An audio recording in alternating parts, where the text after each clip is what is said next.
fucking awful. It's fine.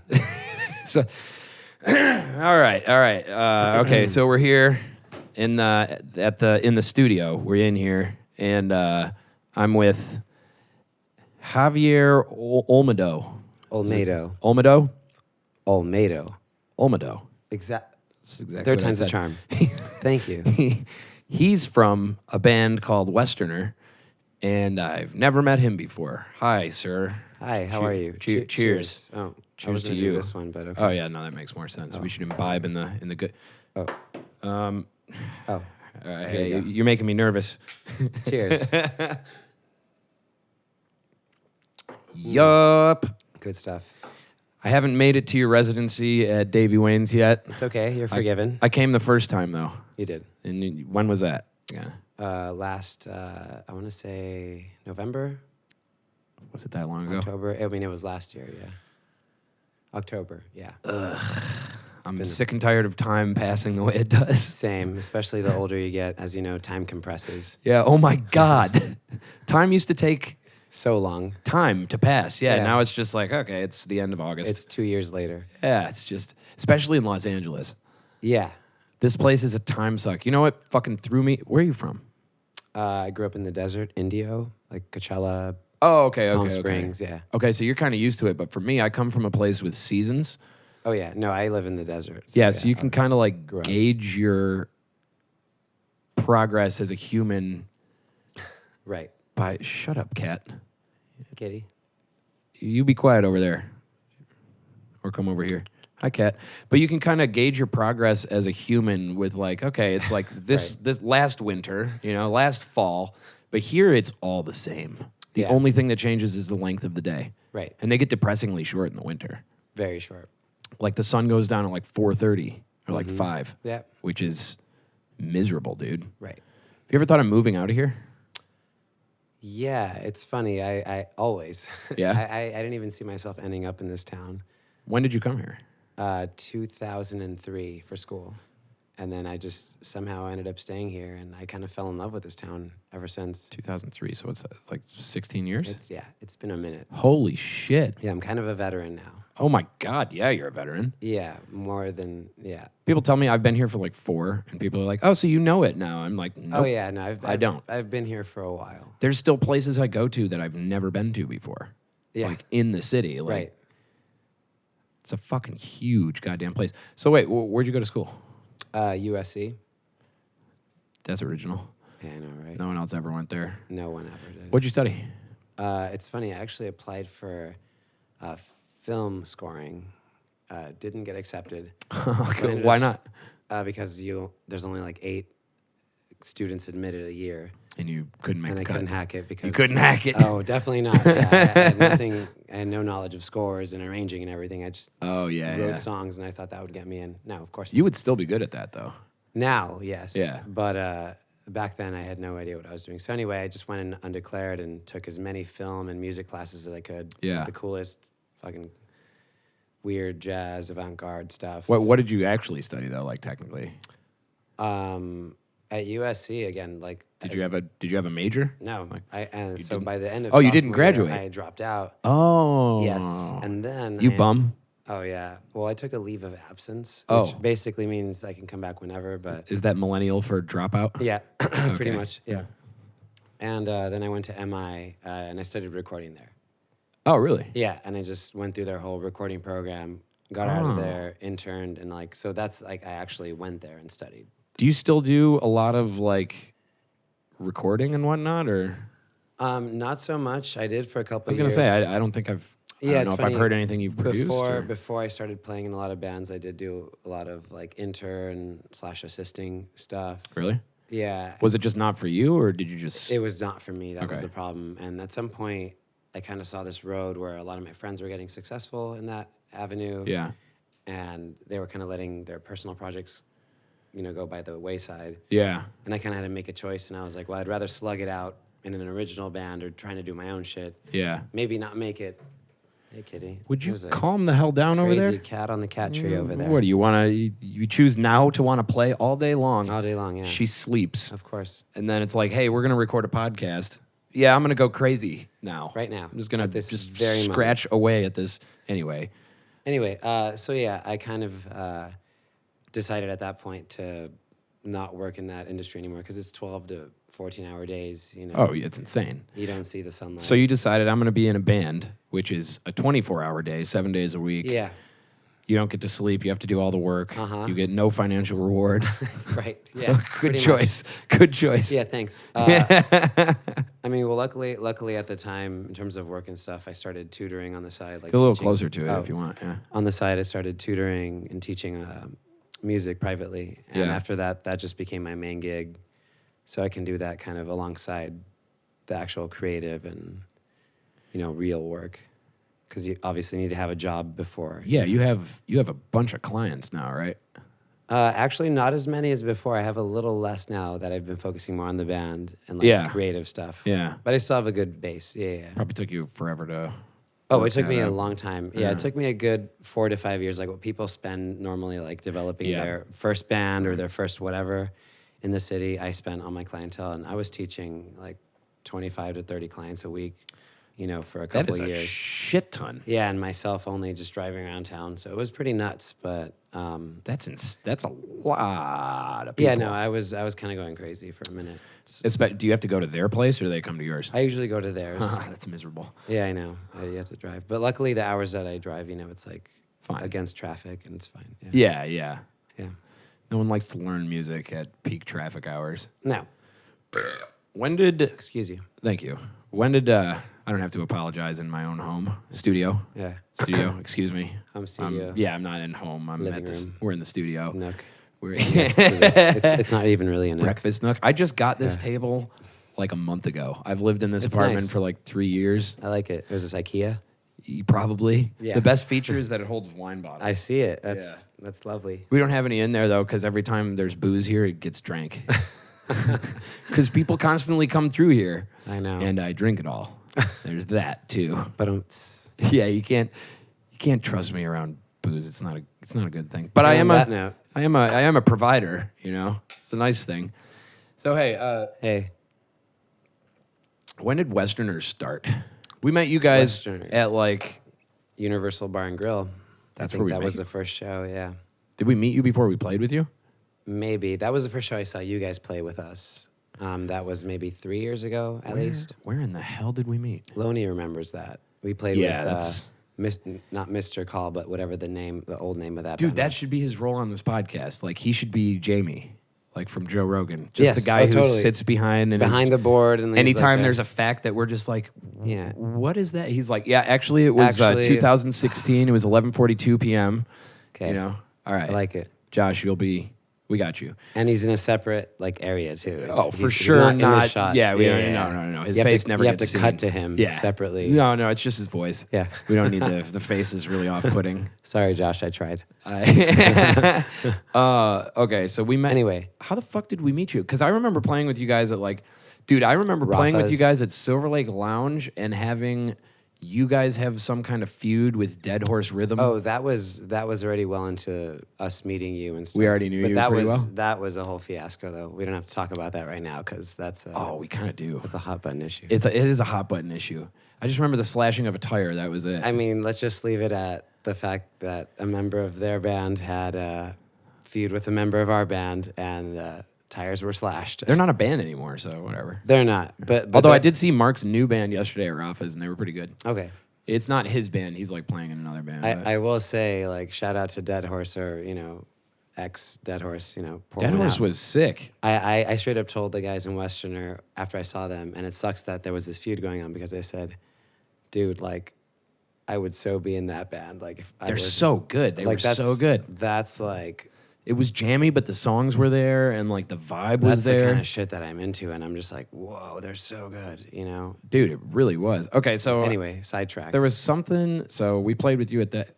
How did we get you guys? We had a residency at Silver Lake Lounge, and that was what that was for, right? Yeah, but again, I Yeah. think our first show was Universal Bar and Grill. It was when you were still wearing like the floral shirts with the button up, you know? Not the best phase. Not yeah, I'm No, sorry. not You've a- evolved stylistically, which is Yes. great, or fashion. I have. Yeah, whatever. For the best. Yeah, For the yeah. best. Is Yeah. it- yeah. My old style didn't work. You didn't, yeah. No, it was garbage. Yeah, I'm sorry. I didn't want to say that. But No, it was complete garbage. It was- I was a dork when I got here. a dude. little bit. Yeah, That was like he was. Yeah, that it's- was a step way above where I was at before that, which Yikes. was just like button downs that sort of look okay and Oh. just short hair and just Yeah. nerd. Yeah. Hi guys, can I play music You with were you? a little nerdy back. Super in the, nerdy, dude. Yeah. I mean, I'm still a nerd. Like that's where I'm at, you know. Yeah. But like, I just wasn't. People didn't want to talk to me because I looked like a tourist. Of course. Yeah. Yeah. I met a guy who just moved here, and he's a good dude, but he's still wearing like what you would wear in Michigan. Like I'm being from Michigan, like. Yeah. People just don't care as much. LA is a super vain place. Everybody's constantly got their image in vain. mind. Oh yeah. And I think it's because people are obsessed with Instagram, but it's always been that way. Like It's always been that way. Well, it's because a lot of people's careers depend on that. exactly, That's what it is. Well, really. exactly. I mean, with playing music and rock music in particular, like you have to have your image down. Oh, and I feel like in this town, it's not even just the creative side. It's like if you're a waiter at Yeah. like a hot trendy bar. Oh, like, yeah. you got to be a certain age, a You certain do. look, Yes. certain hair, Yeah. certain whatever. You Yeah. know. Yeah, It absolutely. doesn't. It's across the board. I feel. Everything is Yeah, image, everything. Yeah. which And also, if you're a waiter, you're probably an actor. So yeah, totally. I fucking hate the amount of times that people come up and they're like, "So what are you, an actor?" I'm like, yeah. "I'm a waiter, thanks." Go fuck yourself. What are you, a janitor? Are you- Right, yeah. like, screw you, man. It is that. See, you're from closer to here. Yeah, you know, you're like 2 hours away. Yeah, you're 2.5. You got the Southern California kind of vibe. Yeah. This is an entirely different climate compared to where I'm from. That's why, like, the for people sure. who dress over there, they're just like, yeah, these are clothes. Right. They don't give a damn. These Like, are clothes, They just yeah. kind of, but you see somebody who's clearly not from here, who's visiting for a week or like a tourist, and you're just like, oh, you're from somewhere else, aren't you? You look Right. like shit. You look bad.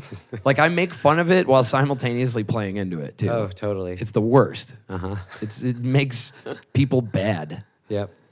Hashtag LA rules. Yeah. Anyway, so Anyway. Westerner, how meets long? the absurd somewhere. Yeah, so I guess in terms of my history with them, Westerner is primarily Cooper's project. Like, Yeah. he started it. Were you always in it?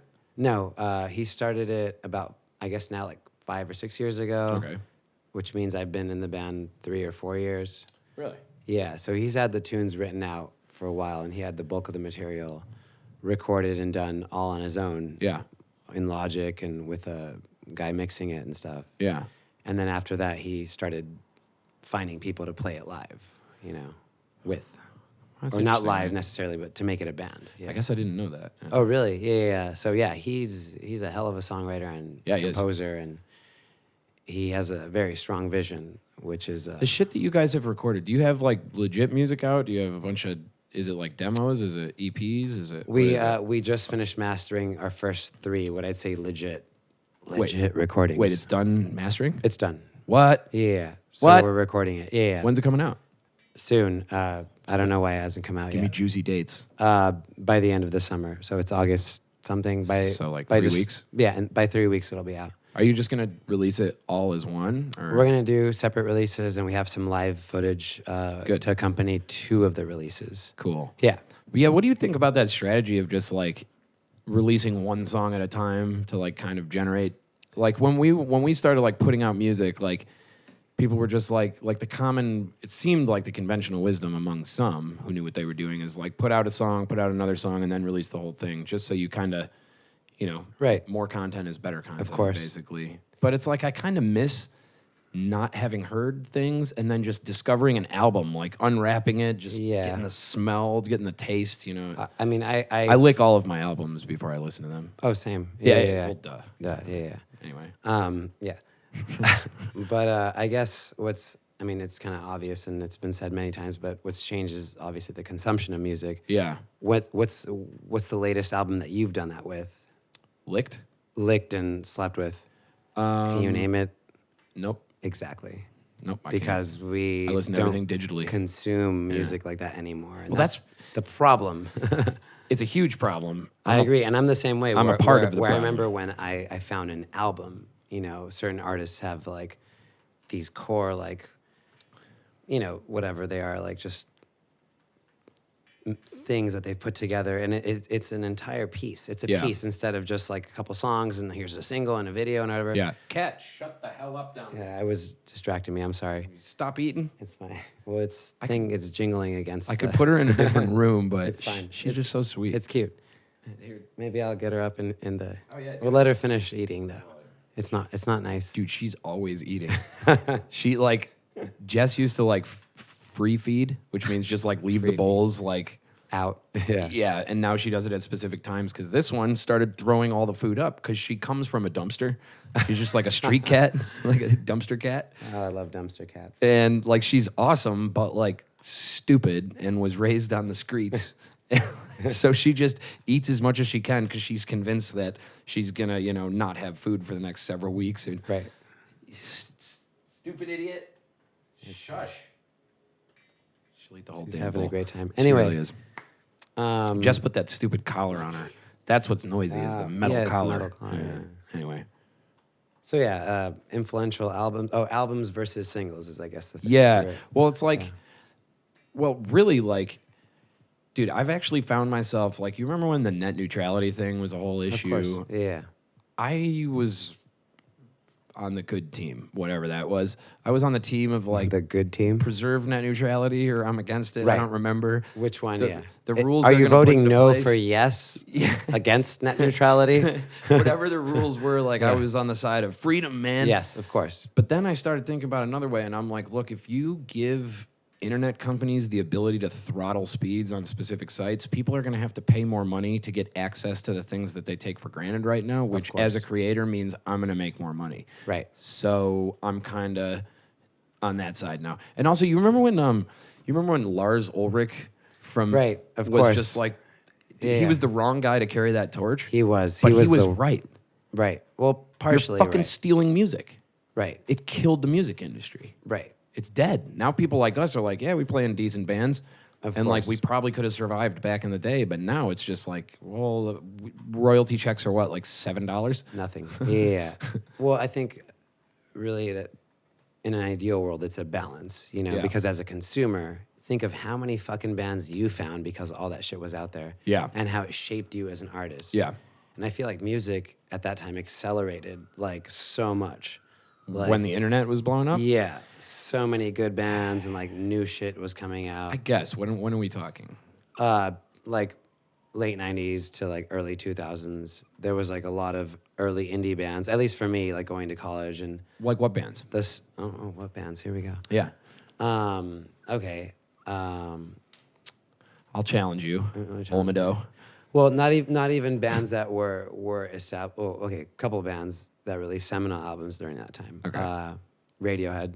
Obviously. Radiohead's amazing. Yeah. Kid A. OK Computer was like 2000, wasn't it? That was 97. Was that 97? Yeah, but Kid A was 2000. And Kid A is even better than OK Computer. Yeah. Oh, man. Yeah. So 2000. Do you know Broken Social Scene? Yeah, Do you remember I know that? Their first album came out during that time. Sigur Rós was at 99. Really? Their album, yeah, or kinda thought- 98 maybe. Really? Yeah. It was that like 90. It was that period when like the indie bands started like getting good. Huh. You know, I don't know. When was see, because I kind of thought of it like I never really thought about that time frame at all. Really? Just because, like, I mean, a lot of my Sigur Rós, is that how you say it? Sigur Rós? or Sigur Rós, yeah. however the fuck you say that. Like, I think they're amazing, but they weren't one of my favorites. Like, they didn't change. They didn't blow my mind. Okay, maybe that's why. Yeah, but Radiohead did. That's one band I could yeah. not live without. Like, Oh, yeah. I was obsessed with them for so long. And, like years. That's like one of those bands, like the Chili Peppers were that for me, too. I was just Same obsessed. with, I'm not the biggest fan of them, but I actually like them a lot. But Muse, also, that was their time Dude, when I they was started. fucking obsessed with Muse. So late 90s, early 2000s was there when they started. Yeah, when was Origin of Symmetry?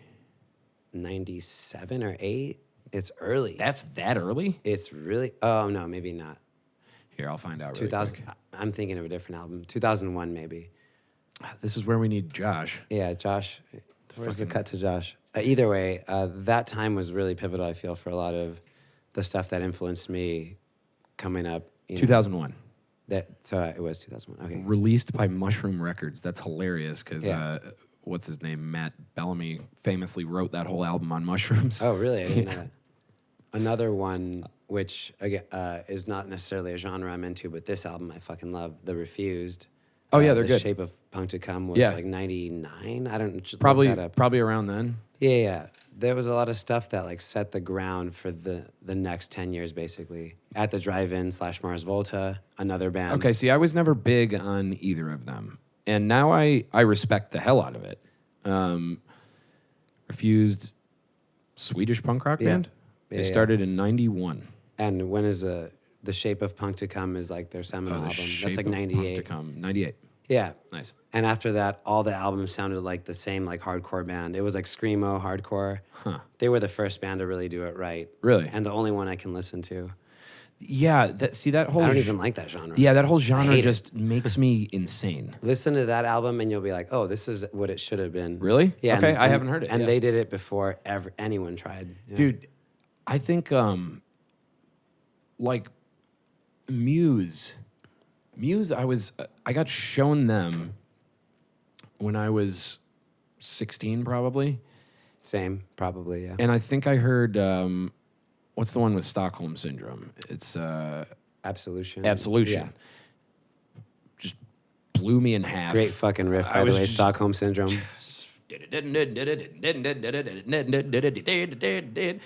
Dude, blew my fucking mind. I got into them. I saw them live a few times. The first time I took acid was at a Muse concert in a huge fucking arena. Right when they hit arenas, I thought they were doing really good, and then they started writing bullshit. Yep. Terrible, Agreed. awful, Agreed. bullshit. Fully agreed for the record. Like, I get that and you could see this pivot in a few bands. Like, Coldplay did it, for instance. I was never a big Coldplay fan. Yeah. But you can hear that Coldplay pivots to a certain sound at a certain point, at the same point. that- Weezer, same thing. Totally. After the third album, that's it. Kings of Leon did it, Kings too. of Leon did it too. Yep. Although their stuff, actually, some of their later stuff, like, they have the song Pyro. That's Are you really defending? good. Oh, what? I will defend Kings of Leon. no.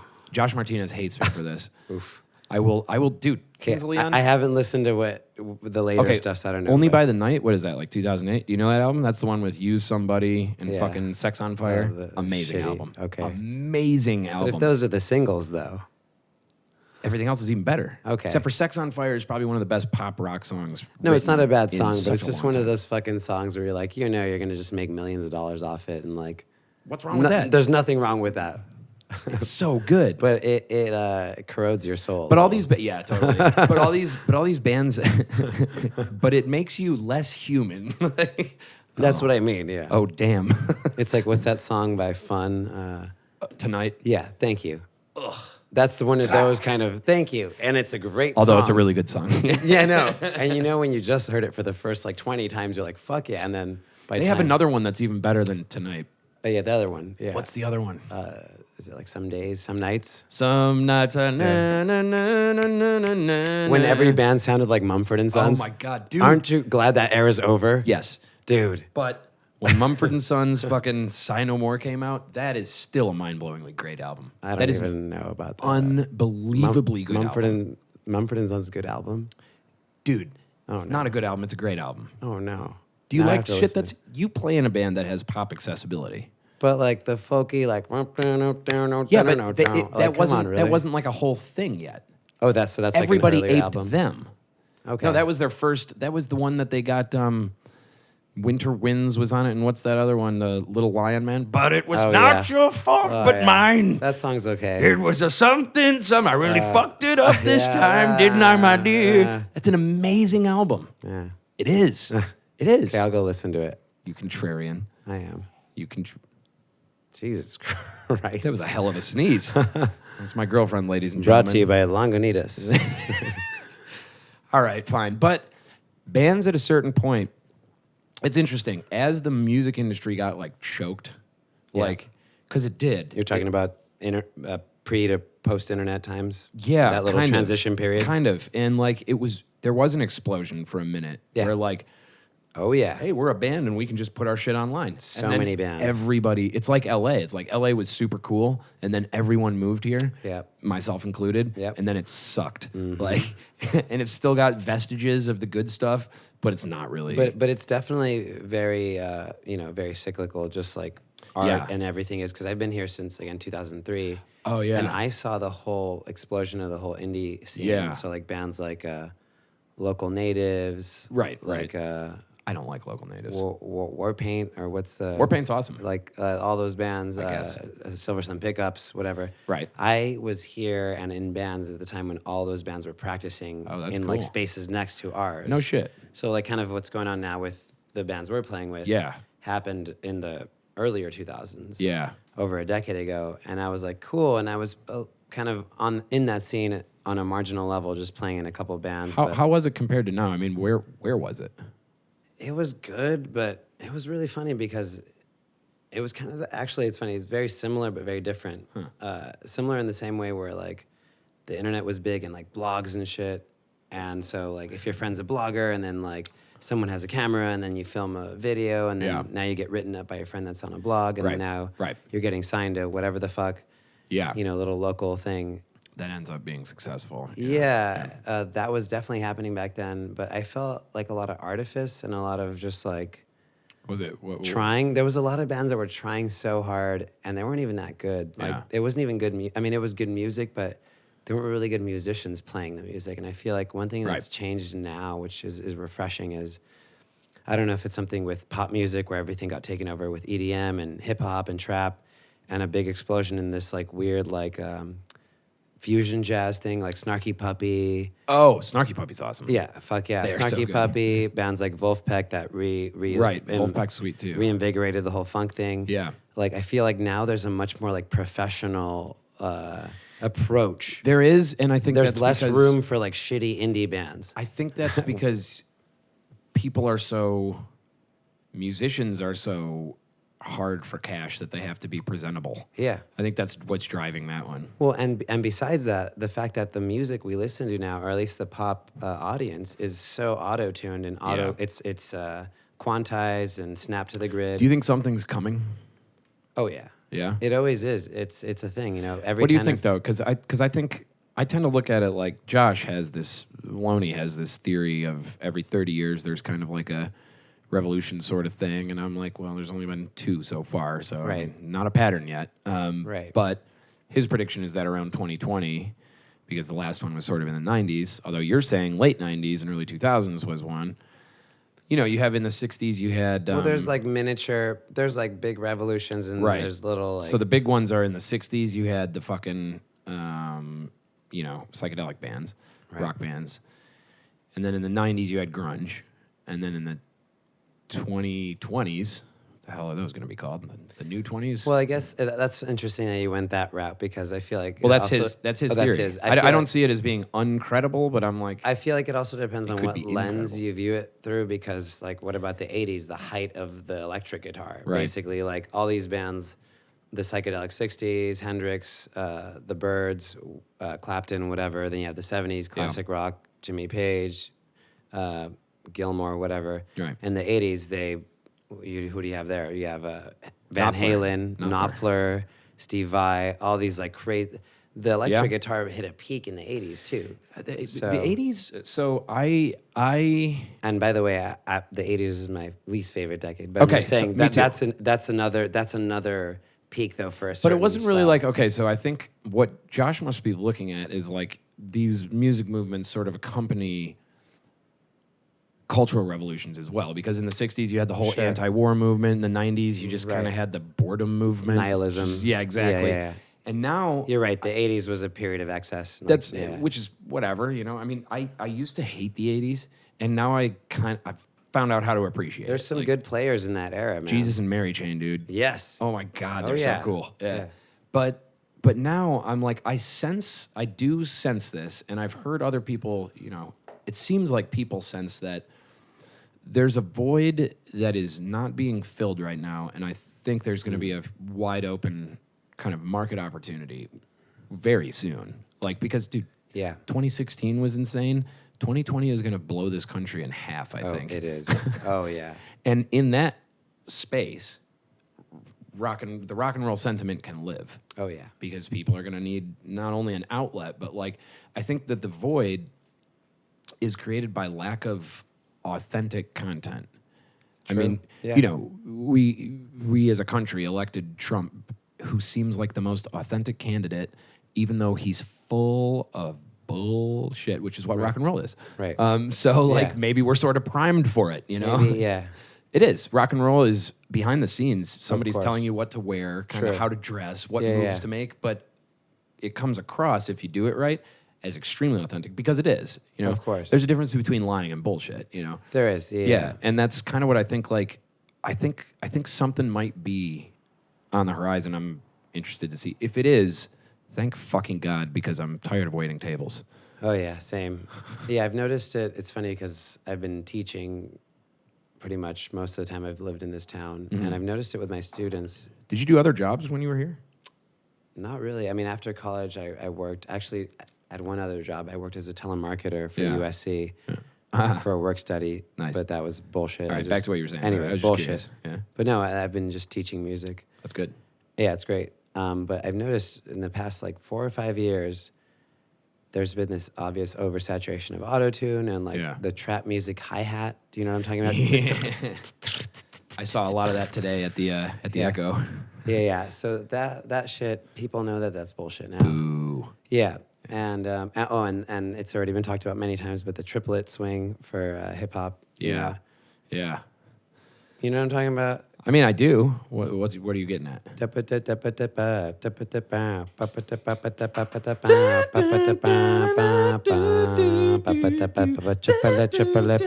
Yeah.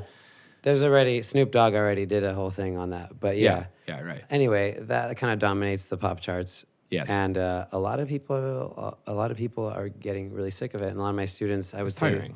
yeah, a lot of kids, I would say, age like 8 or 9 to like 14, and you know, Oh, you have an interesting lens into that world. yeah. And What do they like? And What are there's been a lot of kids like wearing like Nirvana T-shirts and shit, you know, that they bought like at Walmart, obviously, or Kohl's. Target, or probably Kohl's, yeah. I see 'em at or Kohl's, Ross, you know, I or haven't been to whatever. Kohl's in forever, but You when know, my mom yeah. used to take me there, it was like Nirvana T-shirts. It's like, oh. But that a 10-year-old like resonates with that, like that's fucking cool. Do you ever talk to them about it? Like, do they ever Oh yeah, complain or Oh yeah, talk oh about yeah. the music? A couple of my students have straight would come up to me. It's like what's all this like dumb club music? Huh. And it's like it's been going on for like the last 4 years. I mean, now. there's probably a selection bias there because, you know, they're kids who want to take rock or guitar lessons, you know, so they're already biased towards it. But. True, but I also teach a lot of just straight like classical piano and Oh, like that's classical interesting. theory I didn't know and that. like yeah, no, I don't. I actually rock is like the least that I teach, if anything. Yeah.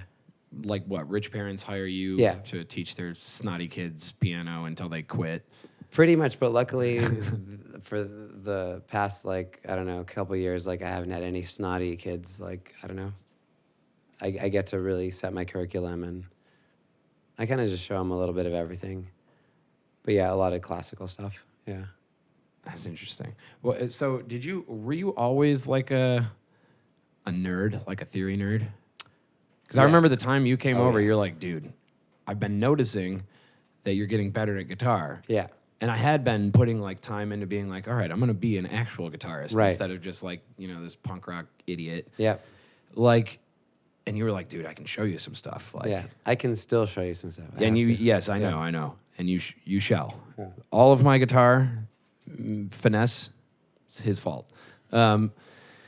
But I just remember like the way we were approaching it was from like a pure theory perspective. Oh, yeah, totally. Yeah. Which is like, it's kind of awesome, but also like being like, we can play shows together, the Absurd and Westerner. Totally. And that doesn't make any sense because we're approaching things from a dumb, drunk ape perspective, you know? Yeah, but we have similar like aesthetic sensibilities. Yeah. Like we like each other's music, you know? Oh, yeah, And definitely. we understand what's going on, like, you know. Fucking, what was the one? Was it Bug? It wasn't Bug City. The first time I saw you guys play that at Viper Room, I was just like, awesome.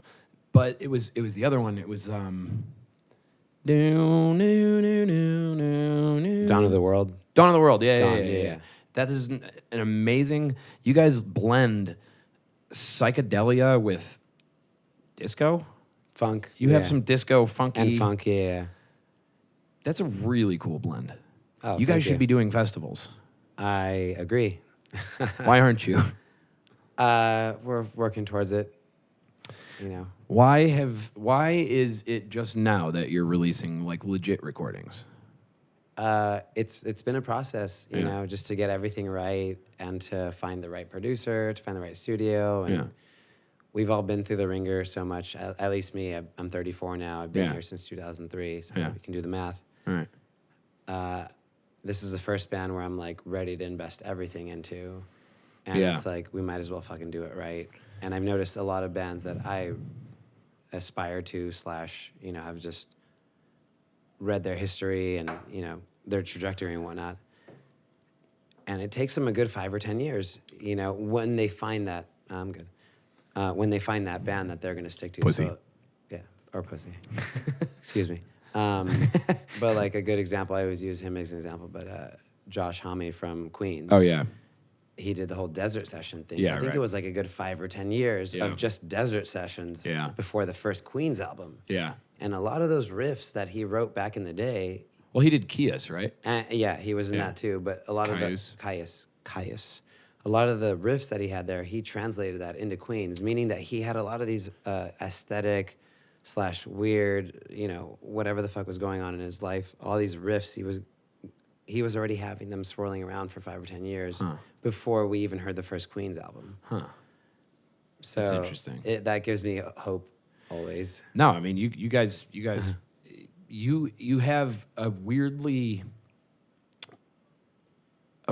sort of access to the market, I guess, just because like you do a lot of 4 on the floor stuff. Oh yeah. A lot of thumpy kind of dancey stuff. And that's really good because rock bands, like, we've tried to work we haven't consciously tried to work it in.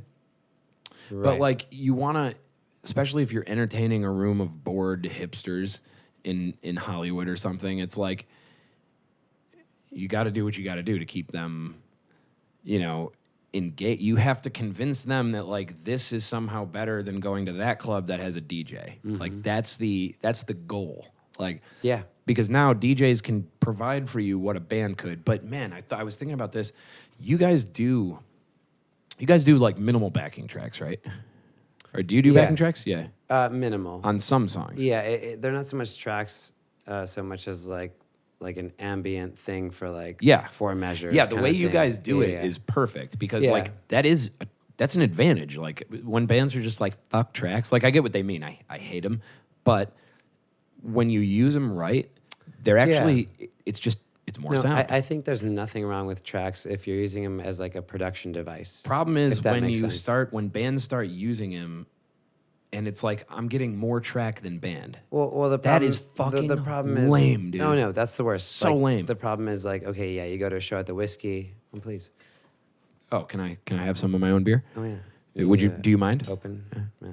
Do I not have the dick on the table? The dick is not on the table. The dick is not on the table. Where's the dick? It's over here. Oh, okay. Give me the dick. No, I don't want your actual bottle opener. I need the dick. Yeah, I remember seeing a show, and I'm sorry if anyone seeing this is one of my friends that played the show. Oh, dude, I ripped on some people hard. Okay, but I forget who it was. But I remember a couple of years ago, more than a couple of years ago, like 3 or 4 years ago, I saw this girl at the Mint opening for one of my friends' bands that I actually went to support. But it's like, the opener is like a mutual friend, might as well watch her thing. The fucking Mint. And then I heard some of her stuff online, and it was like this awesome, like kind of dark pop electro shit. Yeah. And then she gets up, sets up everything, and it's just her and a fucking laptop. And it's not even like she's like doing Ableton and like sampling shit or whatever. It's just like she's just hitting play on the track. And then like so weak. Has the in-ears, and it's like, oh, what is this? So you're live karaoke? Yeah, so you're a hype man. You're not a musician. Well, it's live karaoke, and it's like, that's where tracks go wrong. But I guess for me, the bass line is and again, then maybe this is because I'm a rock player, or guitarist, or whatever, but you got to have a live rhythm section. Well, live drummer and bassist. Definitely. Well, there's reasons And that, then everything on top of that can be, you can give or take. What do you call it? Pretty Lights, STS9. Yeah, Who's the exactly. Who's the dude? Oh man, Emancipator. He has an ensemble that he plays with. What they end up doing more times than not live, if they play with live musicians, is they get a rhythm section, right? Because you need the human feel. Yeah. Do you know Tycho? Yeah, Tycho's cool. He's got a full fucking band. Yeah, it's a full band doing everything. You need it. Yeah. I mean, but that's the other thing is like that. Today I was at the Echo, and like. It was just so Echo Park. And my first thought looking at it was, this is dead. This is just dead. Yeah. Even though that's still where it's at. And the thing is, it might just be logistics. I was talking about this with Ian from Laced in Blue. On the west side, there's no strip where it's just like there's a shit ton of venues. Right. And then this really big venue. Like, because Echo Park is perfect for that. Like it is. The Satellite's not far. Silver Lake Lounge isn't far. But the Echo's right there. And then there's a bunch of tiny little places that can host music, and they have stages, and there's record stores. Like, that's why it's there, But otherwise, like, the music, oh my God, man. All these bands use tracks. Yeah. And, like, the better of the bands, like, they're not bad bands. That's the thing. It's like, LA has high standards. So, like, you're going to get something good, And that's why whenever people are like, they suck, it's like, and I find myself doing that all the time. Of course, like, yeah. But it was just like, and they're like rocking out, and I'm like, I told Jess, I'm like, she's fucking lip syncing, and she was literally lip syncing. Right. I can't say their name because I know. It's fine. Well, the problem is, it's something that you said earlier. I don't know if we were already filming or not, but I saw this trend happening when I actually was playing in all those bands out on the east side. And it has something to do with Instagram, which is funny. It's not even like a thing. It's like an aesthetic thing. But a lot of bands became these like pastel Instagram, like, like kind of carbon copies of all these like bands, and where bands use like triangles and circles instead of like letters. Right. Do you know what I'm talking about? I don't think that's been really talked about, but I wanted to give voice to that. Like, here's my album cover. Or you spell it with an A and an E, even though you only needed an A. Yeah, and there's like umlauts and like weird Roman characters. This band Braves, I used to play in as a hired gun. Oh, and the U is a V? No, that's another thing. Oh, no, the U is a V. That's another one. What is that band? Yeah, the U is a V. Churches? Churches. Yeah. And sorry, I'm not talking shit about you guys, but I am talking shit about you guys. Fuck you. But that was the whole thing of using triangles and Braves circles. was Braeves, which is just about? like smell our farts. Yeah. Like, I mean, I'm still friends with all those guys. Like, but so anyway, to bring fuck it full you, circle, Braves. all those bands started coming out on the east side, and that became an aesthetic. And then there was a lot of bands that like tried to be that, like derivative of that style. Right. Well, because it was popular, of course. Like, popular. if you do something good, you're gonna get imitators. But it hasn't evolved from that. No. That was like the last revolution Right. on the east side. Well, okay, so I had an observation today. One observation was the west side is just like the east side, except for with less lesbians, which I think is true. Ouch. It's not an ouch thing. I can't vouch for that. I can definitely vouch for. Are you kidding? Like, somebody the other day was like, no, you have, male privilege or white male. I'm like, yeah, but in LA, I wish I was a female, frankly, because it'd be easier for me to get shows. There's a scene, dude, on the east side. Okay. It's the lesbian scene, I think, or whatever you want to call it. But that's basically what it like. It's just kind of like, and it's not that I don't like any of them. It's just, it's cliquey. It's very cliquey, and it's strange. The good thing about the West Side scene that's developing or developed or continuing to develop, whatever, is that it's like, first of all, it's all freaks. A lot of freaks. Everyone's a nut job. Like, even some of the people who are there, sometimes I'm like, I don't want. Oh yeah. I got a party going on, but I want, like, and like, dude, that's cool though, because that's what, to me, rock and roll has always been. Like, that's what music's always been to me. It's just kind of like inclusive to the point of stupidity. And these people on the East got down with like the inclusive, well, yeah, to the point of stupidity, like to the point of just like, being cliquey and annoying. Like, they want to make fun of you because You know what's funny is that is a reason why at some point I did have to leave that whole. Sorry if this is fucking everything up. Careful of the tape. Oh, the tape is oh yeah, ripping. you got it. You got I it. have to You got do it. a hand.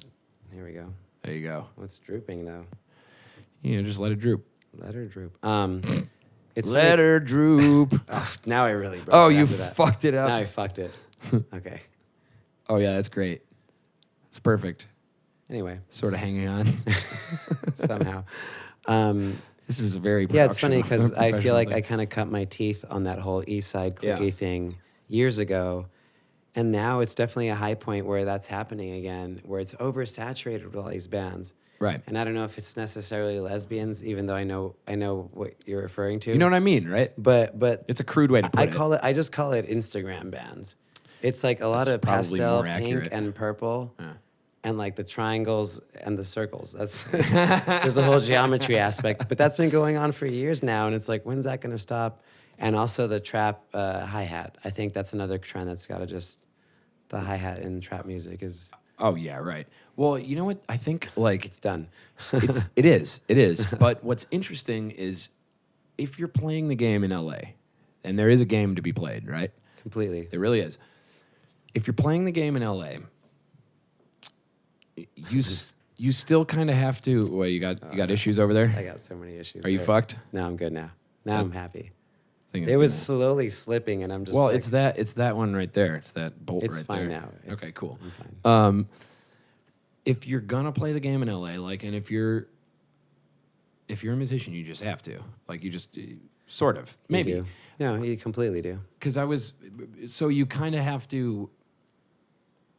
The thing that attracts people to LA is the fact that cool shit is always happening here. The thing that drives me from it is the insincerity. It's weird. It's like, Yeah. it's very. You're a rare person to meet, and so are the very few other people that I really like, because like everybody's always got kind of a shield, A veneer. Yeah. right? Something. Yeah. Which I get, because like we were saying Of earlier, course. there is an image to playing music, and if you're going to do entertainment, you kind of have to convince people that you're. And it's also a hard town. It's money It is. driven and success driven, and to do that right, you got to be a little thick skinned. Yes. Which means you got to develop that skin, and it's also got to be pretty and suntanned and manicured and. Oh yeah, and you have to You do a lot gotta of pretending that that didn't get to me. Oh, yeah, that and wasn't. I When you just- just ripped my soul out of my course, body and yeah. shat on it. Yeah, that didn't bother me. And I just like woke up like this, like whatever. Even though I did. Even though it took me an hour and a half to do my Yeah, hair. exactly. Yeah. No, that's. I think that's what people are tired of, though, and I think that's where Yeah. a band like Westerner could be really effective, because you guys really don't have a pretense. It's not like you show up to a Westerner show. Even though we kind of do, or at least we did. No, I don't you. know. I did notice, by the way, you guys stopped doing the cult thing as much. Was that We did. Yeah, deliberate, or A little bit, half and half. Yeah. you got to raise that guy? We're not going to be able to hear. Yeah, we're not anything going to be out able of to you. hear anything. Yeah. Just raise the stand. Or Well, I tried earlier, but this is not even. This is not happening. oh yeah, well, There we go. Okay, that's as good as we're gonna. Oh, there we go. that's great. Perfect. Perfection.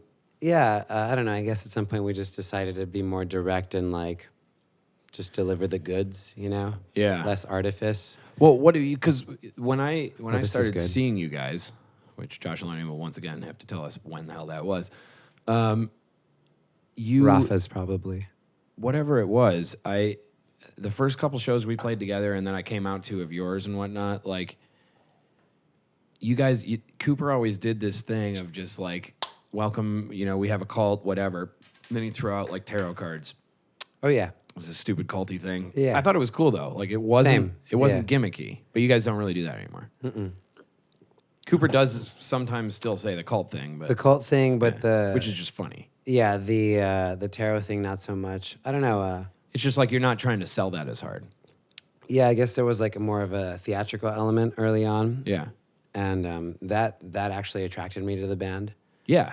It's cool. But what was funny is depending on who you ask, it could be seen as gimmicky. But if you What rock and roll band whose worth their salt is not gimmicky Exactly. in some way? Right. It is a fucking gimmick. that's the whole thing. You go to see a show. Yeah. It's a show. Yeah. If they're not trying, like people Exactly. make the mistake about like the grunge era when they're like, yeah, what's cool is like they don't give a shit. It's like, no, yeah, but somebody behind them does, and that's the Oh, reason yeah. they're making money. Like if they don't Oh, wear yeah. the right things, like that shit was, dude. You buy a Nirvana shirt in a Kohl's store. Oh, yeah. Kurt Cobain would be rolling in his grave to know that you bought that. Oh, yeah. Like, you know, Completely. it's a show. It is. It's an industry, and I like the industry because it breathes meaning into my life. The shame to me is that it's kind of dying, you know. Of course. You know, which is shitty. Yeah. Whatever. What's Westerner doing now? What are we doing now? We got the Davy Wayne's residency. Got a couple of weeks left. That's cool.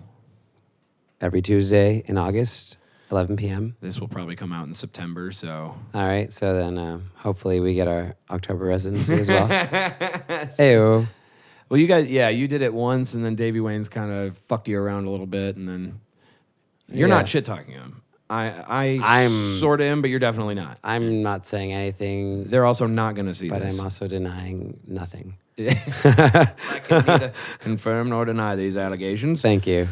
But yeah, they kind of, so you had a residency back in November of last year. You kind of got it yanked away. What do you think about this too? Because you guys don't do a whole lot of stuff on the East Side, right? Not so much, which is funny, but you should jump into it. We've tried, and maybe we should try again. But you tried before? Yeah. What's funny is when like back during the residency days of us at Silver Lake Lounge. Or oh yeah. stuff? No, we've definitely hit up all the spots. Yeah, Satellite and everything. Silver Lake Lounge. We played most of the places. The only problem was I feel like a lot of people could tell that we like practiced a lot, which is like weird. But like that's an interesting thing with this band is like, yeah, we're kind of like showy and flashy and like it's theatrical and whatnot. But we kind of have really honed our set and our sound. Yeah. So to like a really indie / punk / DIY crowd, that image doesn't really sell because it's almost too practiced. You know what I mean? Yeah. Like we it's funny because a lot of the bands that I love were all either playing in those places or have played, you know, really shitty clubs and dives. But for us, it's been like those places don't really take well to us because it's like we're not shitty enough for the amount of visual. Like, so are the crowds different on the East Side? Yeah, I mean they dance less, or at least maybe I'm going to the wrong shows. They seem stiffer. Yeah, just a little more cool, you know. I guess they're so cool. Yeah, so they're cool. Like the coolest people. And that's the thing, you know. It's like I don't want to go to a show and just stand around, you know. So for years it's been dead. Yeah. And then West Side Revival comes around. Yeah. And now we all feel like we have reason to live again. You know, it's funny because this has honestly been the first scene or group of people where I feel like, oh, this is my shit. Yeah. And I didn't have to force my way into it or like schmooze my way or like, you know, oh, I got to play this show and like getting good with like the door guy who's right. like the boyfriend of the booker at the Viper Room and like whatever the fuck or what's their Instagram, whatever. We were just all people playing music that a lot of us already knew each other. Yeah. Before it even started. Yeah. And we had already been like in this mutual admiration society kind of thing. And it's like, once we like kind of realized this is a thing that's happening, we just like made it. When did you guys, because you guys were like, did you play the first night with us at Townhouse? No, I think we played the second one. Really? Yeah. Maybe the first one. Okay. Yeah. I think we were at the second one. Yeah. How do you remember it starting? Because I've heard different accounts from different people. There's a people. lot of different accounts. Yeah. I remember meeting Aaron at something. He remembers everything somehow. But then like that night, Cooper and him went to hang out at the Brig, and then they kind of got fucked up. And then like Aaron basically laid out the whole manifesto of West Side Revival to Cooper. Uh-huh. And that's when Cooper became like, you know, one of the first guys to be involved with the whole thing. And get a gold pin. Yeah, a gold pin. Motherfucker. Yeah, I know. Yeah. I opted out of the whole pin That situation. was when I was like, all right, look, the reason no one likes the scene currently is because of shit like that. Well, you know, my whole thing, I just opted out of the group texts. I did too, and then I got back into it because I was like, I want to see where it's at, you know? I can't do that. Well, so it's like, anyway. like you guys were like a crucial first band, sort of like one of the. We were. Same with us, just like one of the few bands who was just like, yeah, we'll do that. All right, you know. Yeah, and I think that's what really is what brings this community together. Is all, hello. We all just kind of came together and just like, okay, cool, like we're here now, we're playing together. I love these guys. Right. Cool. Like, why the fuck not? Yeah, exactly. And now it's like a thing. I don't know. Yeah, which is cool. I like not being involved with the organization of the thing, sort of. Yeah. Like I am, where I'm at now is like, it's dope, it's great. I want to see it grow though. Same. And I want to somehow positively encourage people to help it grow, because like the thing that I was talking with Ian about is like, not only is there's not really a stage like the Echo on the West Side, but there might be with Venice West, this like, the new place. it's like a 300 cap room. Yeah. It's ridiculous. And we already kind of have some We have some clout. yeah, or exactly, some energy going on. Yeah.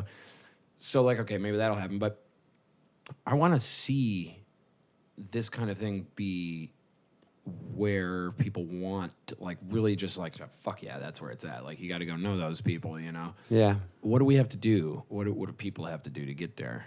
Like, because it's already basically, like, it's cool, you Right. know? It is super cool. And the thing that people like about it is the lack of pretense and stuff. But what does it have to do?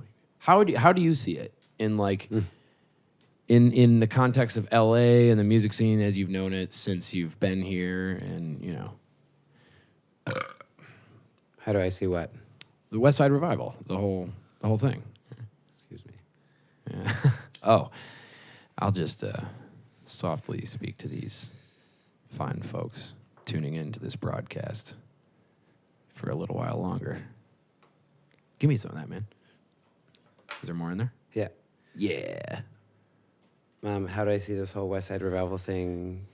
Yeah, I mean, just riff on, what are your thoughts about it? Okay, again, personally, being out here since 2003, I feel like it's the first community / group of musicians that have, you know, we've all come from different walks, and we all have our own personal goals, but somehow we just decided, hey, we're gonna just do it Yeah. and make it some sort of united community or scene. And the fact that it's happened organically without anyone trying, I feel. Isn't it cool too to like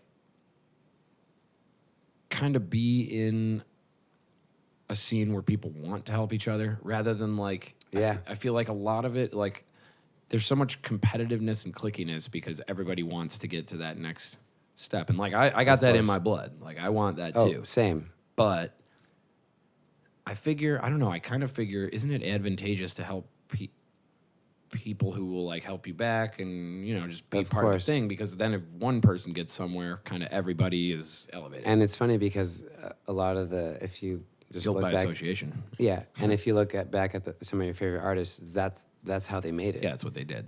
They were part of a scene that everyone was in it together, and Do you think you should, if a major label presented you with some kind of deal, what would you do? Like, do you think you should, right now, with the way the industry is, with the type of music you play, with where you see it going, do you think that you should go with like a label deal or just do it yourself or what? that's really hard to say. Yeah. I mean, ideally, it's like do it yourself, but you have such a huge fan base Yeah. where it doesn't even matter. Yeah. But realistically, How do you get that fan base? how do you get if that do fan it base? by Exactly. yourself? There's a lot of Yeah. legwork, Yeah. you know. And every other band is doing it because Right. of the ease and accessibility of the internet, whatnot. Excuse me. But yeah, obviously, if the right deal came along from a label or whatnot, Yeah. like I don't care, I'll take it. What would a good deal be though? Because I heard a lot of or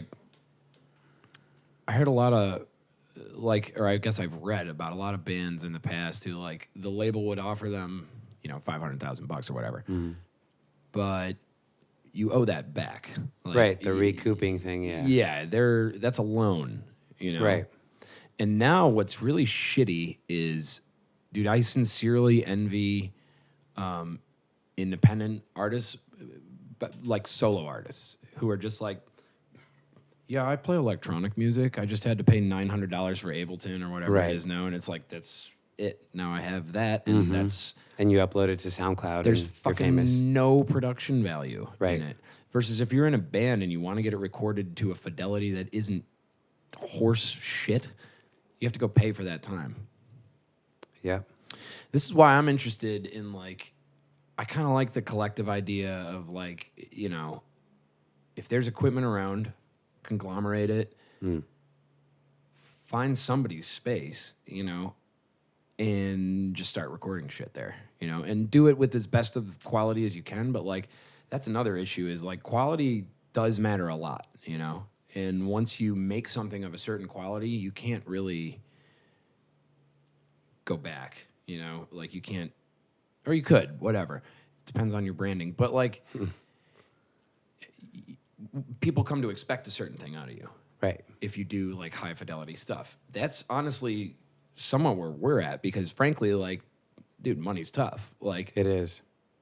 and to get the product that like the shit you hear on the shit that's hits, that cost a lot of money back in the day. Right. Especially because for a big mixer, you would have to employ 10 people to run the fucking faders, Sure. you know? Yeah. And a guy running tape. Yeah. And you can't like just easily overdub shit because no, that's not gonna. That's Right. a nightmare, you know. Yeah. Right. So you gotta pay a lot of money to get it done, and now it's still expensive enough. Like that, I do feel like that's holding people back. But I kind of like Ty Segall. Yeah. I like his methodology of just like, yeah, I got some decent equipment, not the best, not Right. the worst. We just recorded it and put it out and moved on. Like everybody wants to get a perfect. And this is probably where you and I differ. Everybody wants to get a perfect recording, but in my opinion, I'm just like, record it while it's fresh, get the energy, move the fuck on. But you're a fucking perfectionist, an audio perfectionist. I mean, yes and no. It depends. If it's like a single release, I don't give a fuck. But if it's like an album, Yeah. I really care. So you know? like, okay, so if you had, let's say like, you know, the SM7, the Shure microphone, that's like your best mic for vocals or whatever. Yeah. And all the other mics you have are kind of around that, probably a little cheaper. Would you do an album with that just to... The reason I say you're a perfectionist is because it's been so long and 3 songs are about to come out, God damn it. Right. Would you do something like that, like lo-fi kind of... It's not necessarily lo-fi, but it's for sure more garagey. Oh, I mean, I would love to, but there's a personal aesthetic and then there's like a band aesthetic, Yeah. you know? Also, for Westerner, you got to have the best of the best. I think so. Yeah. I think with your music, you might be right. Yeah. Because we're trying to, make it accessible. Dude, I hope you guys get like some... How the fuck do you make... That's the other thing, too, is like the money you have to spend versus the money you expect to make. It's like if you don't get a commercial placement or something, Right. Yeah. what money are you ever going to see? Mm-hmm. You could get 200 million streams on Spotify and you go to check for like $300. Like, oh, yeah, that'll pay my rent. Right. Yeah. Well, I mean, I guess the best is like, getting placement in TV or video game or something. But then, man, having lived in LA, it's like you learn that world and it's like, oh, this is all just incestuous bullshit. I need to befriend someone. Yeah. That's the sad part. Yeah. I don't know if it's... Yeah, it's sad. It's fucking ruining music, I think. A little bit.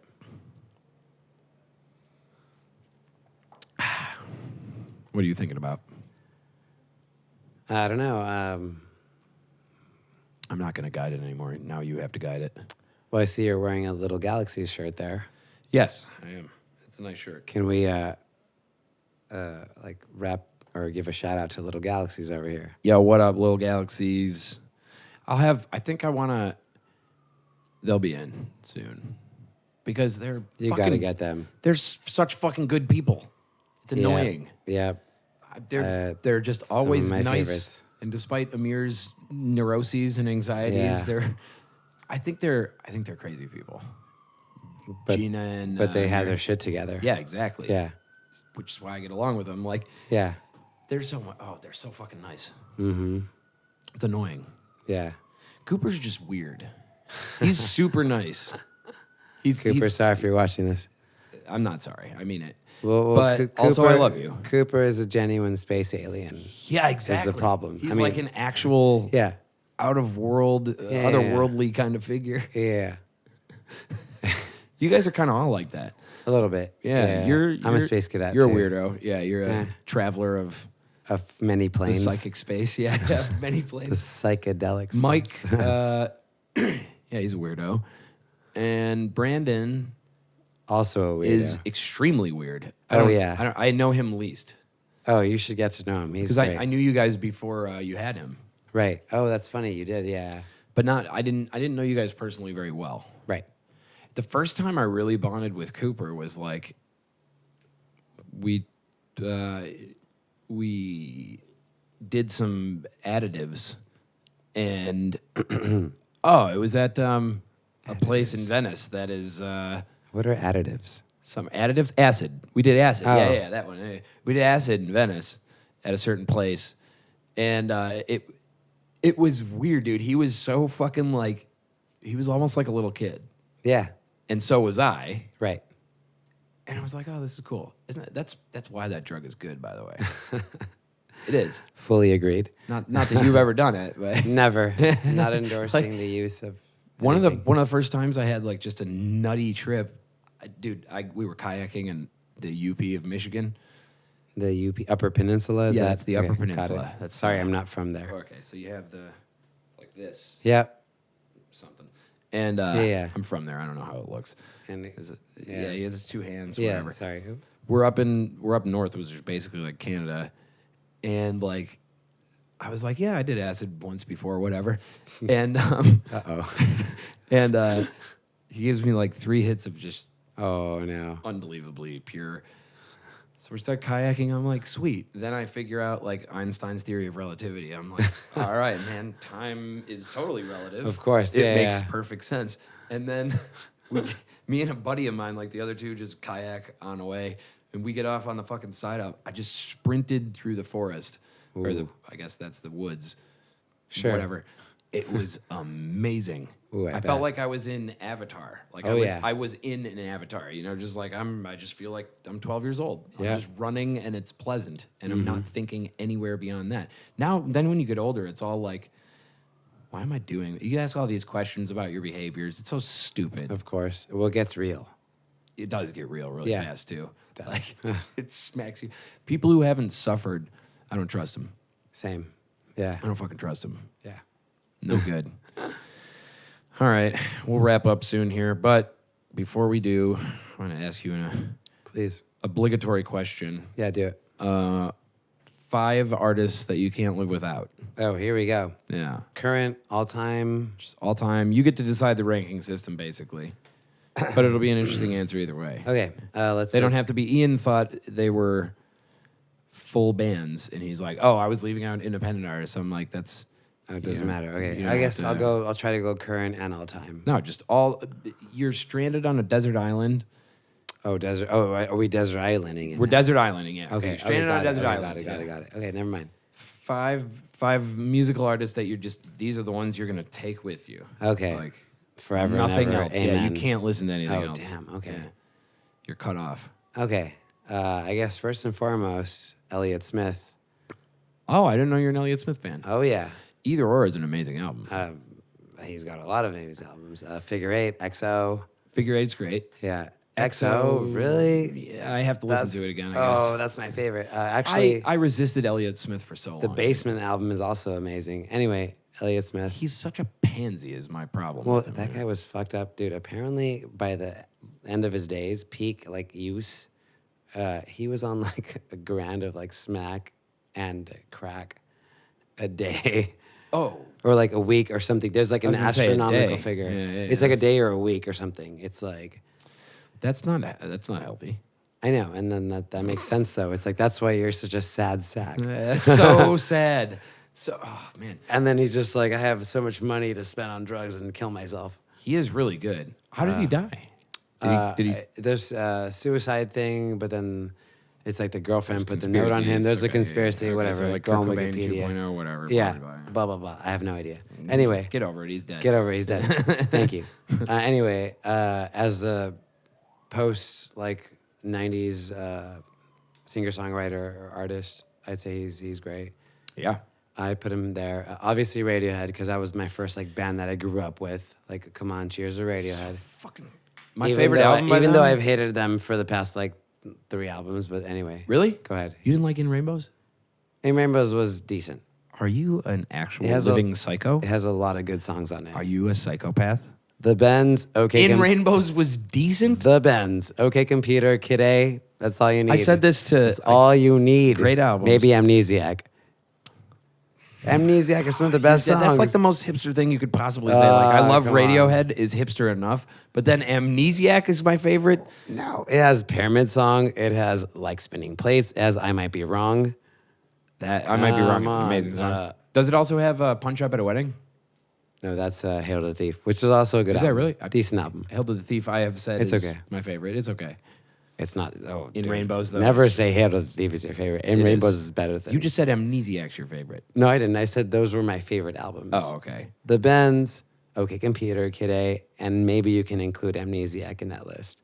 Anything else from Radiohead is garbage. That is such fucking absolute sheer trash. I am... But there's so many great I'm songs on In Rainbows. disgusted. I taste vomit in my mouth. Really? In Rainbows? You didn't like Moonshaped Pool at all? Oh, dude, I listened to that like once, maybe twice. I mean, I wasn't obsessed with it. Dude, I couldn't even try. It's good, though. It's not bad. I see it as like, okay, here's the only reason I bring it up is because like I see it as like, I was so obsessed with Radiohead for so long. At a certain point, dude, you just can't anymore. Like, I know. I'll say King of Limbs, I was not impressed with. Oh, no shit. That was a a flaccid statement. fucking C I'm minus. sorry. Yeah. It was a lazy, just boo. They fucking phoned it in. Oh, are you guys avant-garde? Oh, Yeah. that's cool. Not even though. Oh, yo, what's his name? Well, The it's lead it's singer. Well, you know when Tom like York? when Tom York's solo album is better than your band's album. That's how you know. It's like you guys gotta like. But Moonshaped Pool was good, dude. I just didn't get obsessed with it. I couldn't. I was just boring. All right, so we got I got Radiohead. because I got into Radiohead when they were playing guitar. Anyway, Radiohead, top Elliott 5 Smith. desert artists. Okay, Desert artist? Desert Island. Sorry. Oh yeah, Desert Island. You're on a desert island. Okay. You're stranded. I'm gonna go one more Brit here. Oh my god, Nick Drake. Nick Drake is awesome. Even though he's what like do you have? 2 albums, 3 albums? He's like 3. I did not know you were a Nick Drake, Elliott Smith kind of motherfucker. Yeah, over I here. am. Yeah, What? I'm one of those guys. Yeah, it's weird, right? What's the album that Nick Drake does? That's something Moon, the Pink Moon. That's Pink Moon. That's the album. Pink Jesus Moon. That's the best album. Christ, that's a good album. So the thing about Nick Drake, which is funny, is that's the only acoustic album. The album captured him at his finest Oh because my it was just the God. guitar and the voice. Yeah. And you could hear how he really that was the whole song, was the chords, the melody, and the rhythm that he wove between that. And anytime they try to add to that, like the other albums, it kind of just diminished from him. But Yeah. that Pink Moon album is so special because there's only one other instrument on that album, on that track, Pink Moon. It's a piano overdub. The rest of it is just him and guitar, voice and guitar. Oh man, I love that album. Same. I But really the love other that albums are also good. But yeah, he's probably my favorite singer-songwriter of all time. Really? If I had to choose one. Yeah. How many albums did he have? 3. 2? I think 3. He had 3? Yeah, so he had the Pink Moon album. And he died. Brighter Later, and then untimely. 5 Leaves Left. Right. He untimely overdosed on some I think he painkillers. overdosed on antidepressants or Some something. bullshit. Yeah, Just yeah. dude, you couldn't even do He heroin. was sad. Yeah, bro. That's how emo he was. I couldn't even do that right. Elliott Smith's got nothing on Nick Drake. No, Nick Drake's nothing. dude, I couldn't even get addicted to actually good drugs. No, It was just Prozac. some shit. That's like it. that. Just too much. Whatever it was. My kidneys failed. Died in my sleep. But to all the musicians out there, though, try to play and sing an Nick Drake song, and it's a that's hell tough. of a time, Yeah. dude. Because not only does he play in weird time signatures, but Plays in weird tunings. tunings Yeah. and syncopation and shit. Yeah. So we got 2 more. Okay, here we go. I'm gonna go modern now. Recently, Hot Chip. Do you know Hot Chip? I do not know them. Oh, they're so good. Chip? Hot Chip, Hot Chip. a UK band. They're kind of You and the Brits. For me, I guess. For me, they're kind of an ideal of what I see Westerner kind of becoming. Yeah. They're just a fucking hot electronic rock band. Are they like disco dancey? You don't think you guys are disco-y? Oh yeah. Okay. No, totally. I know we are because the 4 on the floor and the wah pedal. Totally. Yeah, that's what is disco, right? And yeah. the flowy long and, things that you wear. and octaves on bass. Yeah, yeah, all that shit. Backwards. But Hot Chip is a real electronic rock band, and they get really dancey. They almost get house level, but it's like 5 or 6 dudes that just all play. Are they new or guitar. No? They've been out since like early 2000s. And I don't know. They're like at their like 7th or 8th album now. Yeah. The album, I'll say on the record, the album Why Make Sense is really good. That 2 albums before that are also very good, but Why Make Sense is probably my favorite, and it can just show you what kind of like the potential of electronic, production when it meets guitars and bass and real acoustic drums, like the potential of that. They're kind of the pinnacle of Dude, that. I think real acoustic drums might be the key to good Right? music, dude. Like, Yeah. You can't fucking approximate that. You really can't. Yeah. Another band for me like that, maybe I won't put them on the desert island, but they were for me like in high school and college, M83. Do you remember that band? Kind of. Man, I don't even... They were one of the first real electronic rock bands, and they started as a duo. Like one guy... What was their biggest song? Or album? Midnight City, maybe. They had like a sexy sax solo on it. They've like had a those. couple, yeah, but they became a full band at some point, and they were one of the first electronic rock bands where you hear all the things very produced and tight, but you see them live, and they're able to reproduce that. Yeah. And there's something to be said about that, Dude, like that's Nine Inch Nails. Yeah, Also, that's an a earlier version. Nine of Inch Nails can do it. Like that's a Yeah. big issue with like electronic based music too. Is like Right. you can tell that like listening to this, like, dude, if I was high and this music was on and the vibe was good, like I would Right. love it. Come on, don't like it's not that it's bad. It's just that like sometimes, especially seeing it live, it's just like, Oh, so boring. all right, I'm Oh, bored as God. fuck. Yeah. I'm not at a club, man. I came to a show. Yeah. And you called yourself a band. Right. You're lying.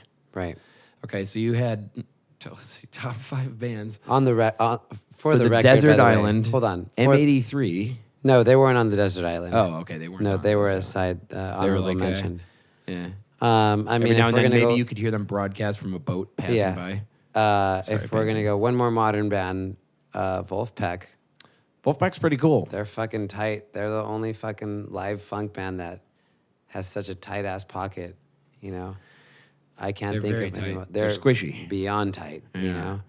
And all their side projects and all the like related things they do, and even aesthetically, like, they did the whole thing where they gamed Spotify. I don't know if you remember that. I don't know about that.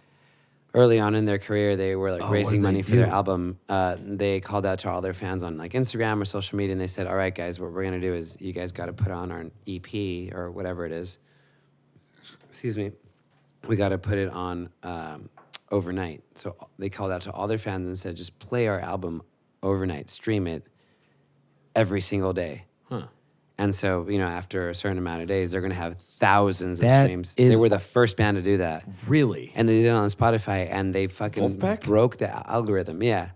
They figured it out, and they raised like over 30 grand or some shit Oh, that's awesome. for their like first album. That's awesome.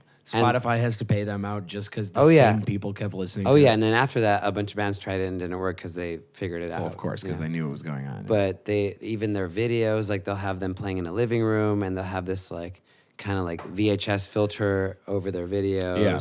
and like these like text overlays that make it look like a 80s or 90s sitcom, So they kind of have their brand down. No, that's great. And I like shit like that. Well, here's the thing: is like, here's why I was somewhat giving you shit for perfecting 3 songs or whatever Sure. during recording. Is because like, I'm a big fan of like work with what you got. Like, if you don't have it good enough, then like, Work on it more. buy it or whatever. Yeah, yeah. Get a credit card. Just get a new credit Sure. card. Credit cards Yeah. are great, dude. There. But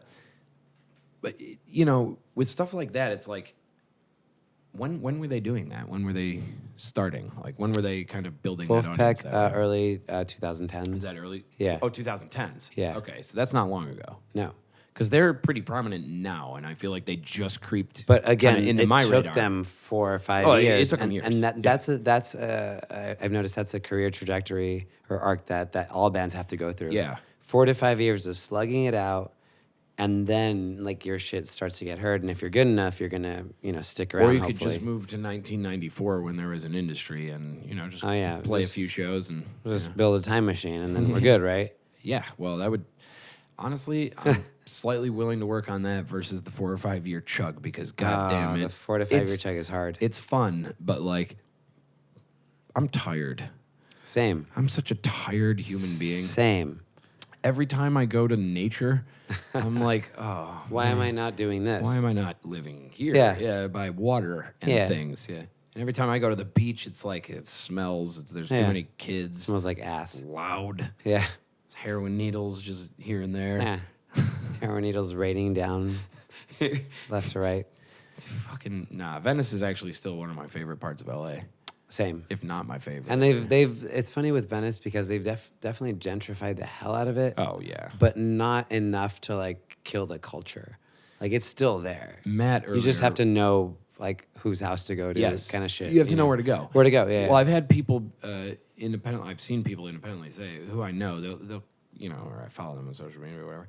They come to LA for a week vacation or whatever. Sure. And they'll just post something that's like unimpressed. I don't get it. And Yeah. it's like, right, because it took me a year and a half to figure out what the hell was going on. here. Exactly. And then it took me another 2 years or a year to fucking actually gain some momentum for myself. Like there's a game that everyone here is playing, and it's like you don't notice it when you get here because you come from real life, and then you get to La La Land, and it's like Right. this. And we're all in this like fantasy adventure game. Fuck, are you like guys RPG doing of Yeah, just life. cosplaying life, Cosplaying life, yeah, on your phone. And like that's like unbelievable, man. yeah, like you're riding a scooter, like ordering a pizza, getting a car, like what are you Yeah, just a minute. And Ian LeBlanc left for a couple weeks for a tour with Of Limbo. right. And he came back. He's like, I miss you, dude. I'm like, it's only been 2 weeks, bro. He's like, yeah, but like, 2 weeks away from LA It's different. feels like it's been 3 months, And it's true. Yeah. Yeah. I Even if you miss that noticed amount of time. Oh, I think we might have a little special guest star. Oh, nice. Who is Can we it? get a little drum roll? Yeah, come on in here. Hashtag We gotta podcasting. get him in. Let's hashtag. There's gonna be a title right here floating by Fuck the cat. of people's Instagram handles right here. Can we make it happen right there? Do you have the editing capability of that? No, I actually just figured out how to use Premiere. You're just like- lazy. No. I really don't. I try. I actually You can spent make like a hours trying dotted to line. do that. Can you make a dotted line go right here? It was very frustrating, especially Right there? because the computer I'm working on, this one, it only has a pirated version of Premiere. He's a pirate. I'm a pirate. Anyway, Speaking of the mic, speaking of the pirate, Javier Olmedo. hi. He said my a name dumb- almost more right than Here, you. you can Dumb come use jerk. my mic. He's a dumb jerk, Hi. and everyone knows it. So Podtastic. You got to speak there. who wants Podtastic. to watch this crap? Hey, apparently 100 to 200 There she people. goes. 1 to 200 people. There, Oh, 1 to there 200 she people, goes. yeah, Yeah. within that range. So to finish that story, to Actually make it pretty- full circle, I'm That's a pretty kicking reasonable Josh out amount of now. people. Hey I'm man, kicking just Josh you out. bring it all the way full circle. There is a such thing as a perfect circle, and Javier is about to show us how it's done. Perfect Circle, Murder Gnomes, great album, amazing. Anyway, Perfect Circle's to cool. tie it all together because you got to name check a classic. That rug really tied the room together, dude. Together, yeah.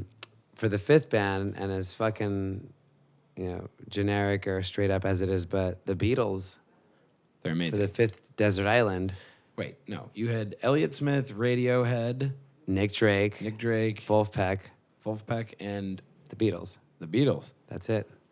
That's a pretty good list. And the Beatles, the reason I say right now, apart from all the That's a fucking better list than success- Ian's. Ian got all nervous when I asked him this Oh, question. yeah, that's because he joked. He's a young cat. He's a young cat. He's, you know? he's a young feller. He doesn't know. He doesn't know. He'll get it Yeah, eventually. one day. Love you, Ian. I But, don't. The reason I brought up the Beatles though is just because you reminded me of the whole slugging it out thing, Yeah. and it's the whole like Oh, yeah, Malcolm Gladwell 10,000 hours bullshit, all that stuff. Please, oh thank you. little nightcap. They were in a time where there was dozens of Beatles clones. You know, they were not unique by any means. Right. They all had the haircuts, the suits, and the look, and whatever the fuck it was. That just kind of happened to be the band. Well, Didn't they work a lot in like Germany or something? That's what I was about to bring Yeah. up, though, which is what I feel like we're in right now. Germany? The whole, like, and we're not. Well, in some respects, maybe. But that's a whole nother topic for a different podcast.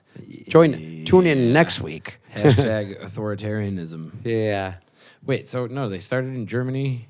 So anyway, the whole point is they slugged it out for a whole year, 8-hour days in Germany.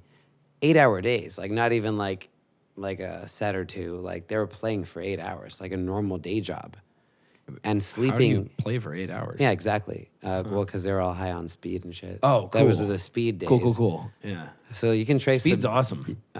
I'm not disagreeing, but you can trace Not the meth, Beatles. but like all the other kinds Oh yeah, of speed. no, definitely not Yeah, endorsing we're meth. anti. Wait, We're we've anti- been ironic before, so seriously, meth is bad. Meth is bad. But I did some earlier, and I feel great. There's certain stimulants that are, maybe conducive to Good. productivity. They're good things. Yeah, caffeine mostly. Cocaine is what I was gonna say. Okay. Sorry.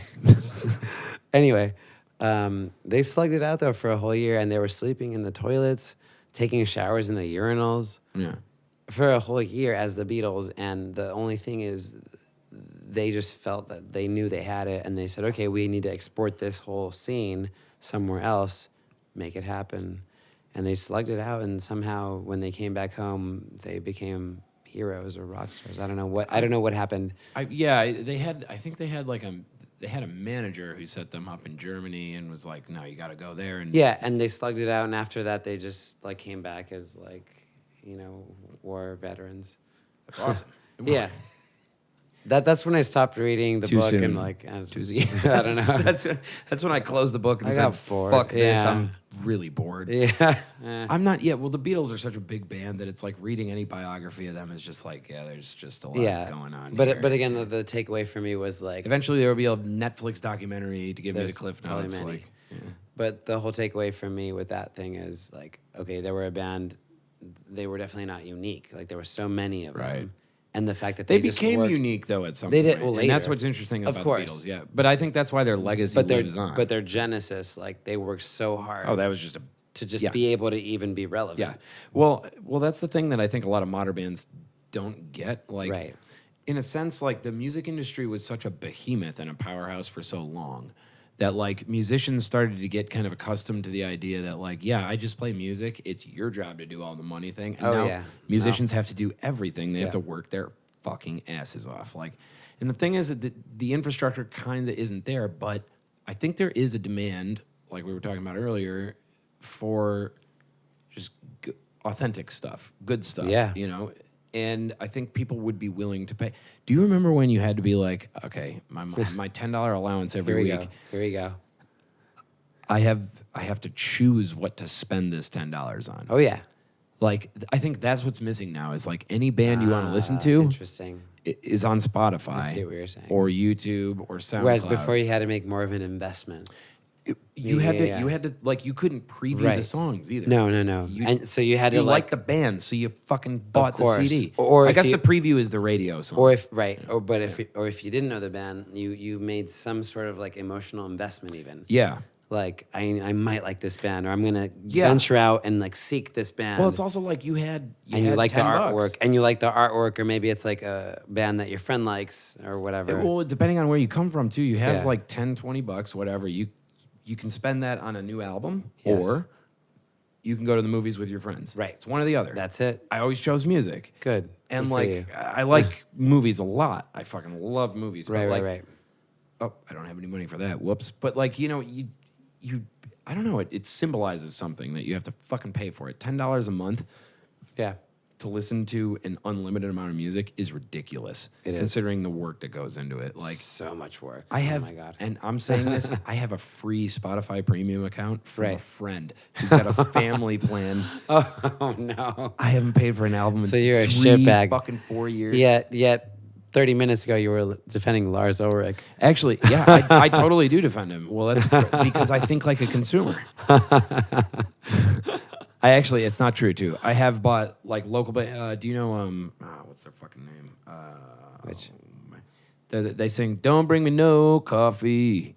It ain't how it's all them witches.